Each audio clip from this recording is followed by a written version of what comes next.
TCE Notícias está de volta. Hoje conversamos sobre modernidade política no Brasil. Aqui no estúdio, Mônica Chateaubriand, curadora do Momento Cultural do TCE Rio de Janeiro, e Pablo Azevedo, doutor em Filosofia pela UFRJ. Hoje a gente vê uma mobilização popular nas redes sociais que é impressionante, né? Como aumentou o número de pessoas aí dando a sua opinião. Pablo, de que forma as redes sociais podem interferir aí nessa mobilização popular?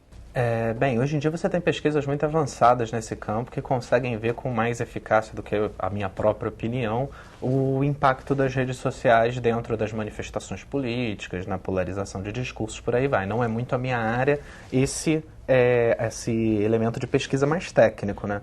Contudo, muitos especialistas apontam para essa questão de que há uma mobilização maior e de que a internet, as redes sociais principalmente, elas funcionam como um elemento catalisador da organização de protestos, da capacidade de mobilização das pessoas contra certas pressões políticas ou da capacidade delas de ocuparem os espaços públicos e protestar. Há um livro que foi lançado na Inglaterra em 2013, o The Logic of Connective Action, que ele coloca essa questão. Eles pesquisam movimentos como Occupy Wall Street ou todo o evento que houve ao redor da Primavera Árabe, né, e percebem como as redes sociais foram importantes nesses casos. No caso do Brasil, requer uma pesquisa propriamente que seja feita aqui, né? E tem muita gente boa fazendo isso aqui. Pesquisa do quanto as redes sociais influem nos debates políticos, por aí vai. Não é a minha área, mas tem muita gente boa que trata disso aqui. É preciso ter um pouquinho de cuidado também com as informações que a gente vê ali nas redes sociais, né? As redes sociais, elas não cumprem o papel propriamente de informar, né? Você tem alguns veículos de mídia especializados que usam as redes sociais como forma de divulgar informação também. Contudo, você vê uma redução da dimensão política a opiniões, simplificações, boataria, ou, por muitas vezes, a redução muito vulgar de um determinado pensamento ou posição política.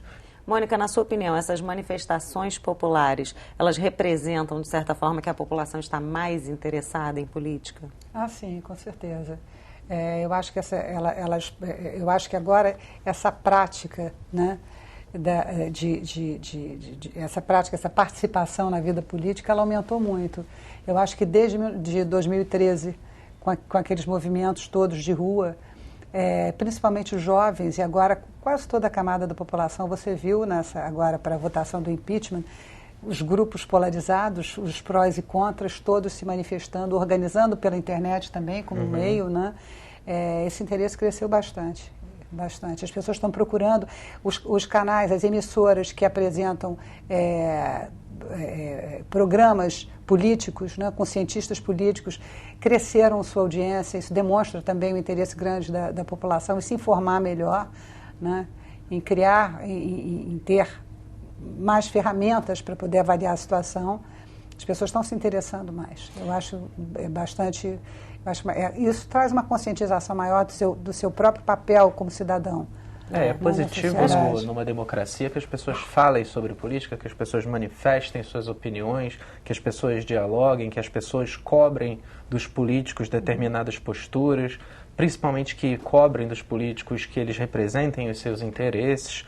Contudo, o brasileiro médio ele nunca teve a prática propriamente de falar muito sobre política. A gente já viveu determinados períodos mais conturbados da política brasileira, onde você não tinha uma liberdade de expressão propriamente para manifestar suas opiniões e pensamentos no espaço público.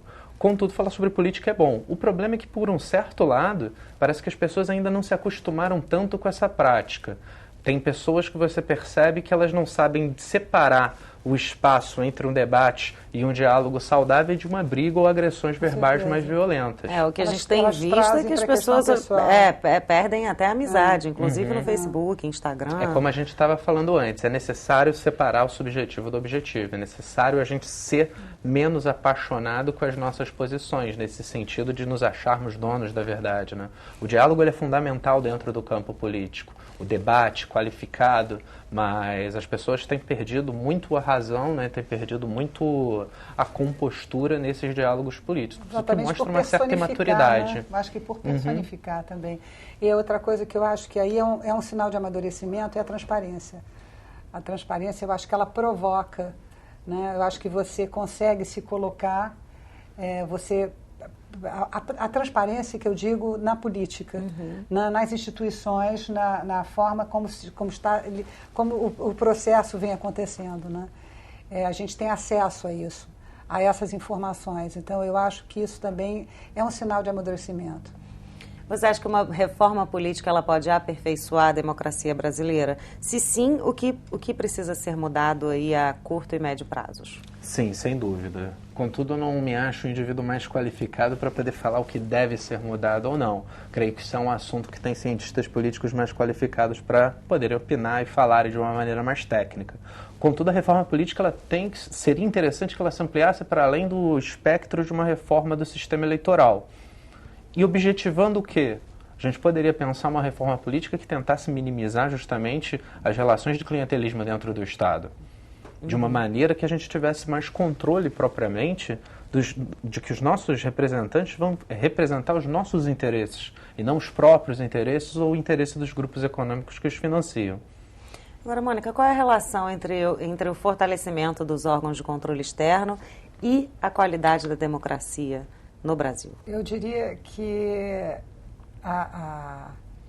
esses órgãos de controle, os órgãos de controle dos gastos públicos, isso também faz parte da transparência, ele só pode fortalecer, né, a República, no caso. Eles fortalecem as instituições, eles fortalecem as instituições, traz estabilidade para o país e faz parte desse projeto de transparência também, né? E o projeto de transparência, ao você controlar esses gastos públicos e a população ter noção disso, isso aumenta a confiança e a credibilidade dos representados em seus representantes e das instituições do país. Eu acho que isso é de extrema importância.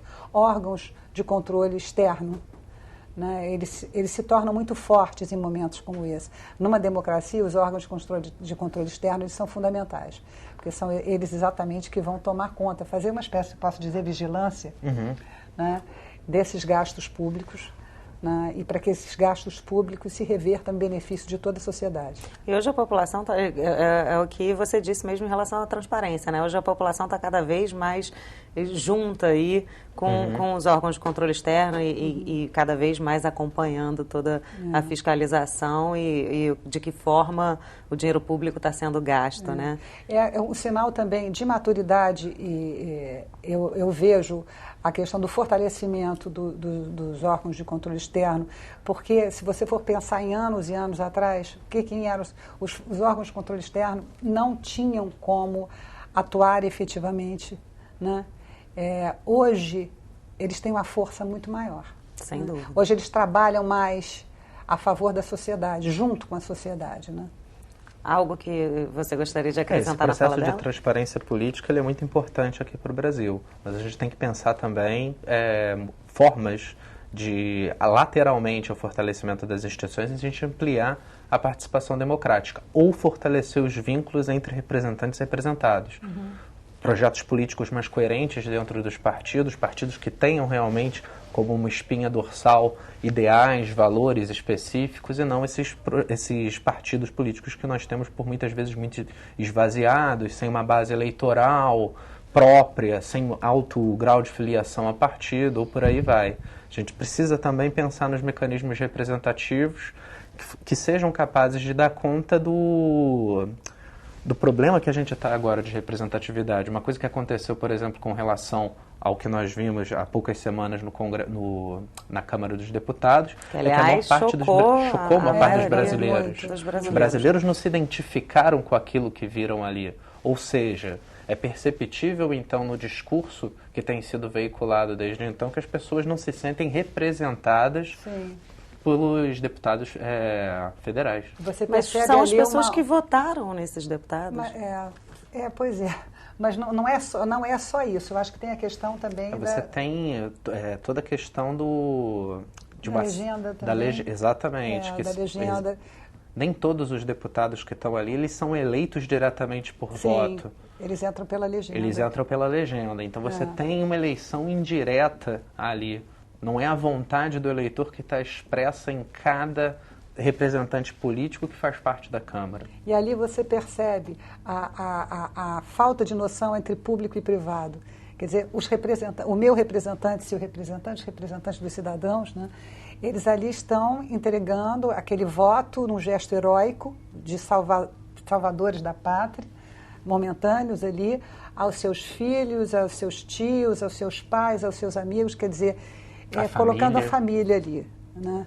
E não a população. E não a população, a nação. O dever do representante político é justamente esse, ele ser a voz do povo nas câmaras do poder. Exatamente. Então, em primeiro lugar, ele tem que representar o eleitorado dele, os interesses do eleitorado dele, não os motivos religiosos, familiares ou as relações que ele tem estarem em primeiro lugar.